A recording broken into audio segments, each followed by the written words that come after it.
Beaucoup de personnes interprètent Genèse 6.3 qui dit « Alors l'Éternel dit, mon esprit ne contestera pas toujours avec l'homme, car l'homme n'est que chair. Il vivra 120 ans comme une limite d'âge à la vie humaine. » Genèse chapitre 11 mentionne cependant plusieurs personnes qui ont dépassé cet âge.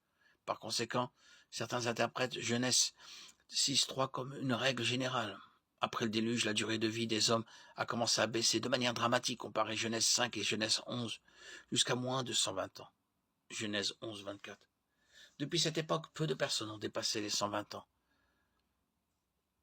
Une autre interprétation qui semble mieux correspondre au contexte est que Genèse 6.3 serait une annonce par Dieu de la venue du déluge d'ici 120 ans, qui se rapporterait donc à la destruction de l'humanité par le déluge. Certains contestent cette interprétation du fait que Dieu a ordonné à Noé de construire l'arche en Genèse 5.32 alors qu'il était âgé de 500 ans et qu'il avait 600 ans au début du déluge, Genèse 6.7, ce qui fait un délai de 100 ans, pas de 120. Mais le texte ne dit pas quand Dieu a adressé cet avertissement aux hommes. De plus, Genèse 5.32 ne mentionne pas le moment auquel Dieu a demandé à Noé de construire l'arche, mais l'âge auquel il a engendré ses 3 fils.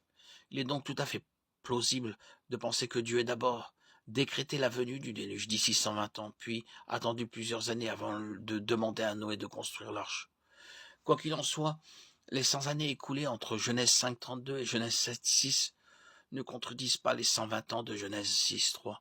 Plusieurs centaines d'années après le déluge, Moïse a déclaré « La durée de notre vie s'élève à 70 ans et pour les plus robustes à 80.